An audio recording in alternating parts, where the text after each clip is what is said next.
Hello বন্ধুরা, এক্ষুনি দোকান থেকে বাড়িতে আসলাম। বাড়িতে এসেই আমি ফার্স্ট কি করছি দেখো, ভাত বসিয়ে দিলাম। ভাত বসিয়ে দিয়েছি বেশ, আর সাথে করে কি নিয়ে আসলাম দেখো, সাথে করে দেখো রুই কাতলা, ইলিশ তো নয়, আমি সঙ্গে করে এনেছি পাবদার ট্যাংরা। আর সাথে করে নিয়ে এসেছি তোমার টমেটো আর ধনেপাতা। যাই হোক, টমেটো আর ধনেপাতা দিয়ে আমি মাছের ঝালটা করবো। জানো বন্ধুরা, কতদিন ধরে মাথাটা না কেমন গরম হয়েছিল, ইচ্ছে করছিল কাউকে ইচ্ছে মতো কাছি আর কাউকে ইচ্ছে মতো পিসি। হ্যাঁ, তা কাউকেই পাচ্ছি না। এবার কাকেই পিষতে যাবো, কাকেই কাচতে যাবো, উল্টো আমাকে কেচে দেবে, পিষে দেবে।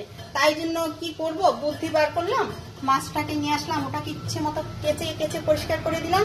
এবার সর্ষেটা ইচ্ছে মতো পিষে পিষে রাগ মেটাবো, তারপরে বেশ ভালো করে একটা ঝোল তৈরি করে খেয়ে নেবো। যাই হোক, তোমাদের কার বাড়িতে কি রান্না হচ্ছে একটু আমাকে একটু জানিও। হ্যাঁ, আরেকটা কথা, আমার খাবারে কিন্তু লোভ দেবে না, তাহলে কিন্তু খবর আছে বলে দিলাম।